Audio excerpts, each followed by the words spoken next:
مجھے ایک پوائنٹ میں سلو کیا. یہ آپ نے کیا فرمایا کہ بچوں سے آپ کہتے ہیں کہ 2 شادیوں میں جانے کی اجازت، ایک اپنی اور دوسری کس کی؟ یہ تو میں ان کو کہتا ہوں نا، آواز غائب ہو گئی بیچ میں. اچھا ابھی آ رہی ہے جی.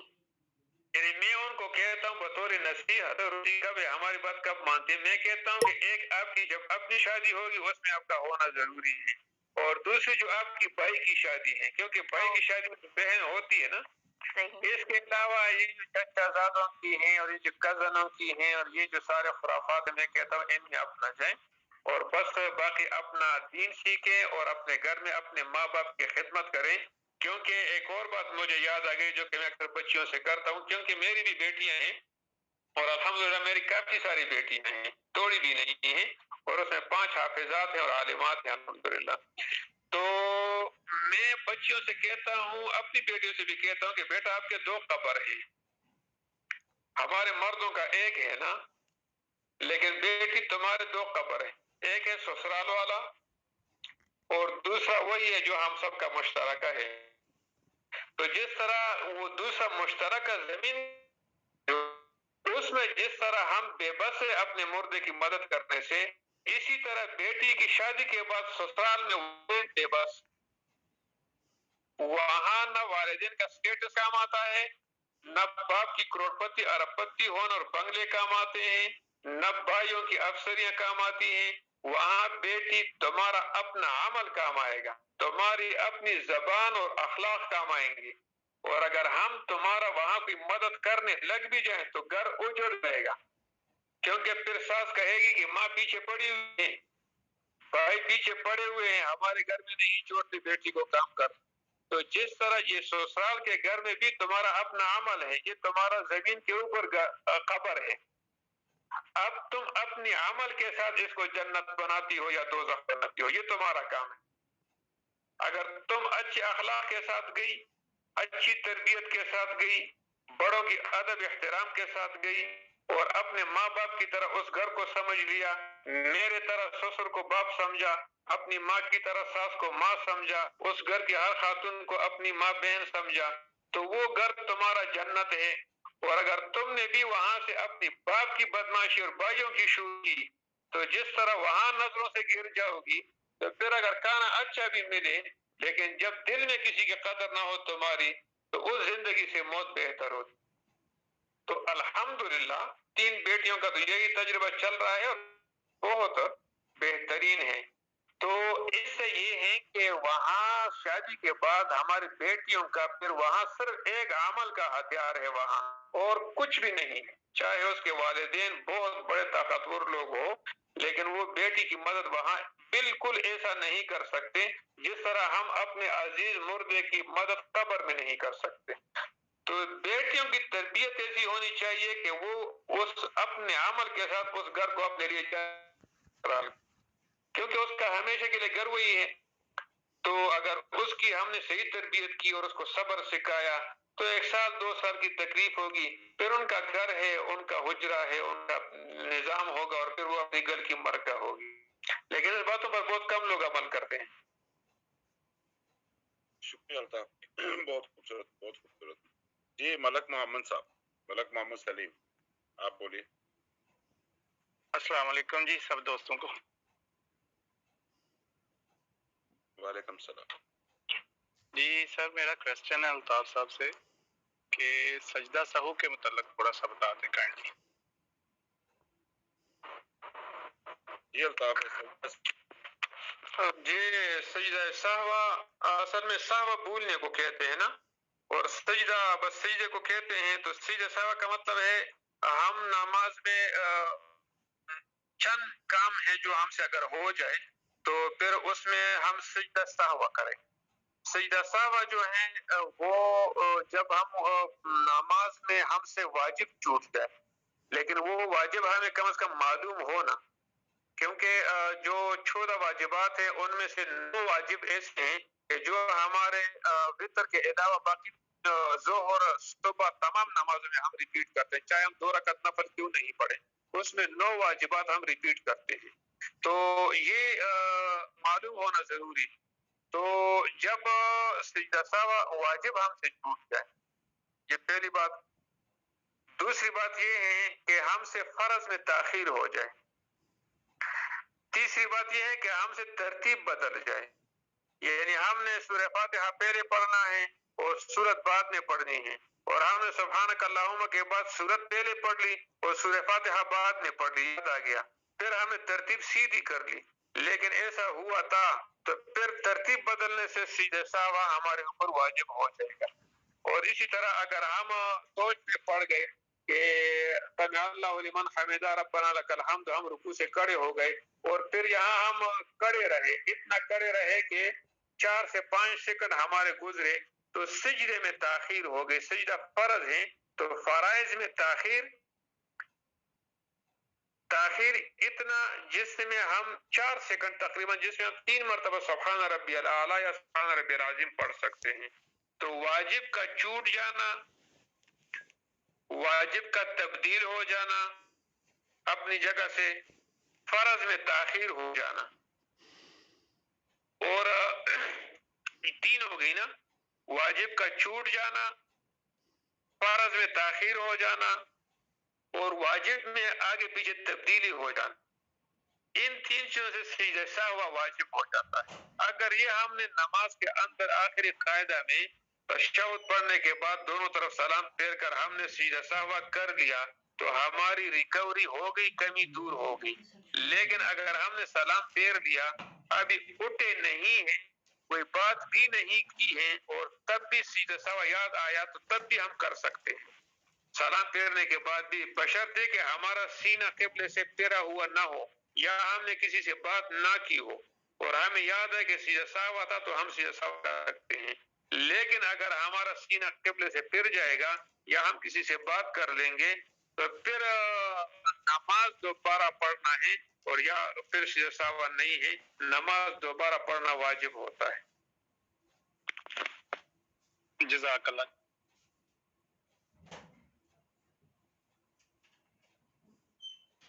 بہت شکریہ الطاف بھائی. الطاف بھائی اس میں ایک بات مجھے پوچھنی ہے کہ یہ فرض جو پڑھتے ہیں ہم، 4 ہوں 2 ہوں 3 ہوں، یہ فرض کے اندر بھول چوک پہ سجدہ سہو لازم ہے یا کہ نوافل کے اندر بھی آپ یا سنتوں کے اندر بھی یہ واجب ہے؟ پلیز.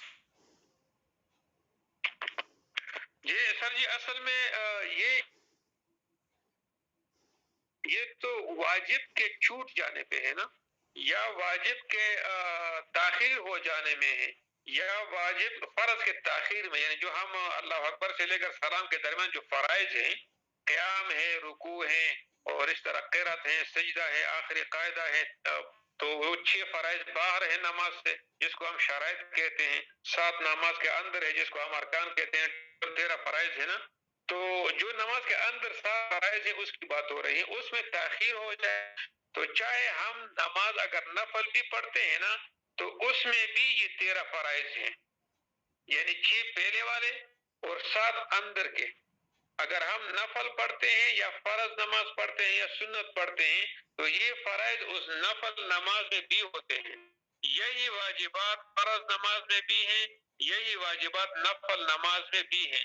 یہ فرض، واجب، سنت اور نفل یہ صرف ہماری دل کی نیت سے چینجز ہوتی ہے اس میں، یعنی ہماری نیت بظاہر جو ہم نماز پڑھتے ہیں اس میں تو کوئی فرق نہیں ہوتا، لیکن ہم کہتے ہیں میں نے نفل پڑھ لیا، فرض پڑھ لیا، واجب پڑھ لیا، تو یہ تبدیلی تو ہماری نیت سے ہوتی ہے نا.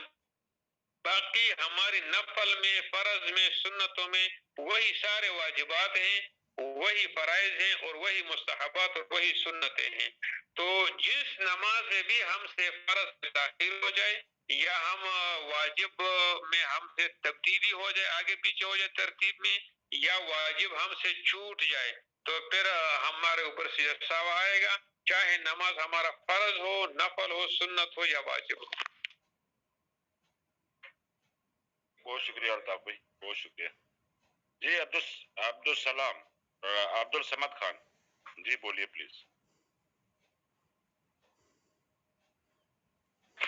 السلام علیکم. میرا سوال جو ہے الطاف بھائی یہ کہ یہ نفسانی خواہشات اور شیطانی وسوسوں سے جو ہے اس سے بچا جائے. اس نے جو ہے بہت زیادہ پریشان کیا ہوا ہے. اپنی خواہشات اور جو شیطانی وسوسے، جو نماز بھی پڑھتا ہوں تو اس میں بھی جو ہے شیطانی وسوسے جو ہے وہ دماغ پیچھا نہیں چھوڑتے. تو اس کے لیے کیا کیا جائے؟ تو کائنڈلی مجھے الطاف بھائی سے سوال ہے، اس بارے میں بتا دیں. وساوس سے تو آپ بالکل پریشان نہ ہو. وساوس تو اس دل کی، اس بندے کی بات ہوتی ہے اور جس کے دل میں شیطان کے لیے کچھ ملتا ہو، شکار ہو اس کے لیے، ورنہ باقی لوگوں کے وساوس کیوں نہیں آتا. آپ اس سے بالکل پریشان نہ ہو. وساوس اصل میں یہ ہے کہ جب نماز میں آتے ہیں تو نماز میں کیسے وسوسے آتے ہیں، اس میں چند چیزوں کا آپ خیال رکھیں، بلکہ ہم سب کو خیال رکھنا چاہیے. وہ یہ ہے کہ سب سے پہلے ہمارا وضو میں ہم احتیاط کریں بے انتہا، خاص کر استنجا میں. اور خاص کر ہمارا جو آج کا جو باتھ روم ہے نا، واش روم، ہمارا وضو بھی واش روم میں ہو گیا ہے. تو یہ جو واش روم ہے، یہ جو ٹائلیں ہیں نا، ان سے یا جو ہم اکثر بیسن میں وضو کرتے ہیں تو اس میں، اور یا جو نیچے ٹائلز ہوتے ہیں اس سے اکثر بچے جاتے ہیں باتھ روم میں، یا کہیں چھوٹے بچوں کے کپڑے پڑے ہوتے ہیں یا کچھ ہوتا ہے نا، تو کون ہر وقت صاف کرتا ہے؟ گھر کے باتھ روم. تو اس کے چینٹیں اکثر پڑ جاتی ہیں وضو کرتے ہوئے. یا اگر ہم وضو نہ بھی کریں اور وہ پہلے سے گندا ہو یا پتہ نہ ہو، کیونکہ ٹائلیں ہوتی ہیں اس کا تو پتہ نہیں چلتا. تو اس میں جو اگر کسی بچوں نے استعمال کیا ہو، یا بچہ کیا ہو، یا کوئی پیمپر وغیرہ اکثر پھینک دیتے ہیں، یا کوئی ڈسٹ بن تھوڑا سا ہوتا ہے باتھ روم میں پڑا ہوتا ہے، تو ان چیزوں سے یہ ہے کہ یہاں کے چینٹوں سے احتیاط کیا جائے کپڑوں پر. دوسرا یہ ہے کہ جو ہمارا استنجا کو خصوصی طور پر ہم فوراً استنجا نہ کریں، ہم کان سے ہم کڑے ہو جائیں، ہم تھوڑا سا پریشر دیں اپنے پیٹ کو، اپنی تسلی کر لیں، اس کے بعد استنجا کر لیں. پہلی بات. دوسری بات یہ ہے کہ باتھ روم میں اگر ہم وضو کرتے ہیں تو کوشش کریں کہ چینٹے ہمارے اوپر نیچے سے نہ پڑیں. اس کا ہم خصوصی خیال کریں، کیونکہ وضو نماز سے آنا جو ہے یہ وضو میں لاپرواہی کی علامت. جب ہمارے وضو میں لاپرواہی ہوگی نا، وضو صحیح نہیں ہوگی، تو پھر یہ وسوسے آئیں گے.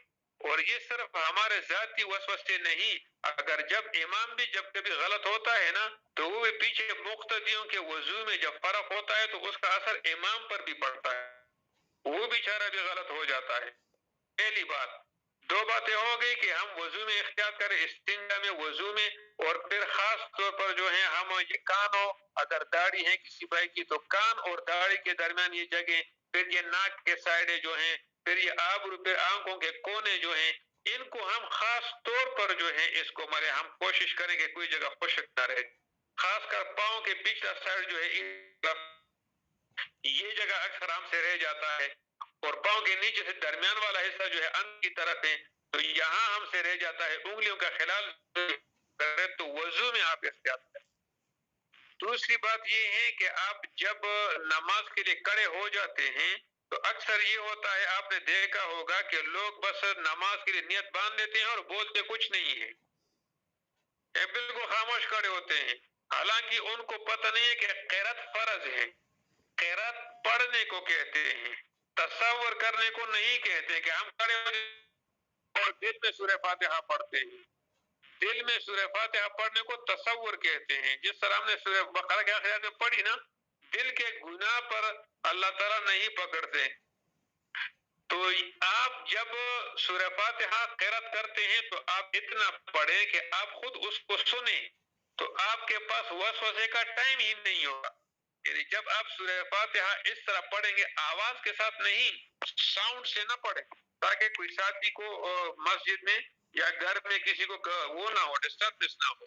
یعنی آپ اس طرح وہ جو ہم کانوں میں کسی کے، جس طرح بچہ کان میں بات کرتا ہے، پس پس جو کرتا ہے نا، اس طرح پڑھیں آپ اس طرح. تو اس پوزیشن میں آپ کہ آپ اپنے الفاظ سنیں اور ان الفاظ پر توجہ دیں آپ، تو پھر وسوسے آنے کی گنجائش ہی نہیں ہوگی نماز. اسی طرح کیونکہ نماز میں اللہ اکبر سے لے کر سلام پھیرنے تک ایک سیکنڈ جگہ بھی ذکر سے خالی نہیں. جیسے اللہ اکبر ہاتھ اٹھائیں گے تو اللہ اکبر، سبحانک اللہم، سورہ فاتحہ. رکوع میں جاتے ہیں تو اللہ اکبر، تو وہاں تسبیحات، رکوع سے واپس آتے ہیں سمع اللہ، پھر نیچے جاتے ہیں، پھر اللہ اکبر، پھر سبحان، پھر التحیات، پھر سلام. 1 سیکنڈ بھی درمیان میں آرام کی گنجائش نہیں ہے کہ آپ کو وسوسہ ملے. لیکن وسوسے ہمیں کیوں آتے ہیں؟ ہم بولتے نہیں ہیں، منہ بند ہوتا ہے اور سوچتے رہتے ہیں. تو اس سوچ سے تو کبھی کبھی یہ فرق پڑے کہ ہم نے رکعت 2 پڑھی ہیں، 3 پڑھی ہیں، کیا پڑھا ہے کیا نہیں پڑھا ہے، فرض پڑھتے ہیں، نماز پڑھتے ہیں، واجب پڑھتے ہیں، سنت پڑھتے ہیں، کیا پڑھتے ہیں. تو اس میں بنیادی نقصان ہمارا کیا ہے کہ جیسے ہم نماز کے لیے کھڑے ہوتے ہیں تو ہمیں اتنی اونچی پڑھنی ہے سورہ فاتحہ، سمع اللہ لمن حمدہ، اللہ اکبر، سبحان ربی العظیم، التحیات للہ، کہ ہم سنیں، ہمیں سمجھ آئے کہ میں کیا پڑھ رہا ہوں، بس اتنا. تو اس سے یہ ہوگا کہ آپ کی توجہ اپنی بول پر ہوگی، اپنے کہنے پر ہوگی، تو پھر وسوسے آپ کو نہیں آئیں گے. اس کے بعد وسوسے آپ کو اگر آتے ہیں 2 رکعت 3 رکعت میں نے 2 رکعت کی ہیں، کیا کیا، تو اس میں جتنے کم رکعت ہو آپ، مثلا آپ 4 رکعت کی نماز میں ہیں، اب آپ نے کہا کہ میں نے 3 رکعت پڑھ لی ہیں کہ 2 پڑھ لی ہیں، تو آپ 2 رکعت سمجھ کر بیٹھ جائیں، قاعدہ کر لیں، اور اسے پھر زیادہ ٹائم نہ لیں. اگر آپ کو شک پڑتا ہے تو آپ وضو میں شک نہ کریں. خاص کر استنجا کے بعد ہم سب مردوں عورتوں کے لیے ضروری ہیں کہ اس کے بعد استنجا کے بعد جیسے ہم اٹھتے ہیں تو ہم صاف پانی سے ہاتھ گیلا کر کے اپنے شلوار میں وہ قطرے ڈراپس جو ہیں وہ اس طرح چھانٹے مارے اس کے، اور پھر اس کے، تاکہ اگر کہیں سے کسی کو کوئی شک پڑتا ہو تو اس کو یہ یقین ہو کہ چلو یہ وہ ڈراپس ہے جو میں نے خود پھینکے ہیں. تو اس حوالے سے اس کی کوئی شک نہیں ہوگی، کیونکہ شیطان جو نماز کا شیطان ہے اس کو نبی علیہ السلام نے اس کا نام خنزب بتایا ہے. خنزب یعنی نماز میں جو وسوسے ڈالنے کا نام یقال له خنزب، یہ خنزب شیطان ہے جو نماز میں وسوسے، یہ اذان کے وقت بھاگتا ہے پھر آتا ہے، اقامت کے وقت بھاگتا ہے پھر واپس آتا ہے، صفوں کے درمیان جب خالی جگہ ہوتی ہے تو یہ اس میں آگے پیچھے گھستا رہتا ہے اور یہ لوگوں کے دلوں میں وسوسے ڈالتے ہیں. تو آپ یہ کریں کہ وضو میں احتیاط کریں، اور دوسری بات یہ کہ اس وضو سے پہلے سب کو استنجا میں احتیاط، پھر وضو میں احتیاط، پھر اس کے بعد جو ہے جب آپ نماز پڑھتے ہیں تو اس میں آپ جو قرأت کرتے ہیں وہ اتنا کریں کہ آپ خود سنیں. یہ تو نماز کی بات ہوگی. نماز کے علاوہ اگر آتی ہے تو اس میں آپ ربی اعوذ بک من همزات الشیاطین واعوذ بک ربی ان یحضرون، یہ پارہ 18 کی آیت ہے کہ اللہ میں شیطانوں سے پناہ مانگتا ہوں اور جب وہ حاضر ہو جائے ان کی حضور سے بھی پناہ مانگتا ہوں. یا اگر یہ نہیں تو صرف اعوذ باللہ من الشیطان الرجیم پڑھتے رہیں، کوئی پریشانی کی بات نہیں، آہستہ آہستہ ہو جائے گا.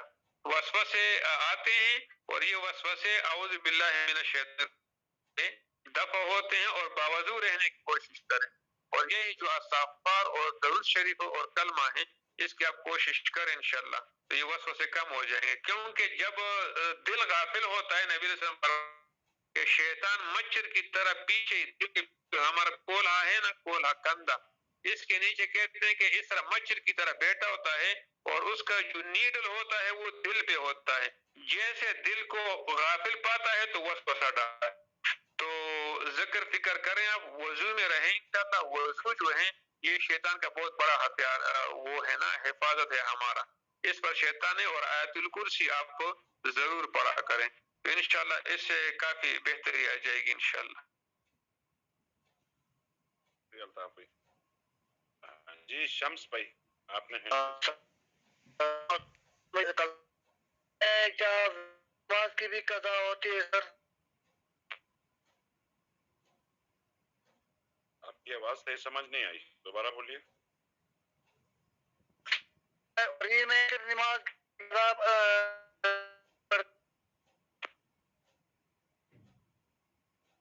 ان کی آواز نہیں آ رہی. نہیں آیا سر. شمس بھائی آپ کی آواز سمجھ نہیں آ رہی، آپ ڈی ایم کریں الطاف بھائی. قضا عمری میں وتر نماز کی بھی کیا قضا کرنی پڑتی ہے؟ ہاں صحیح صحیح. ہاں قضا میں 6 نمازوں کی جس طرح دیتے ہیں نا، جب کوئی مریض ہو اور نماز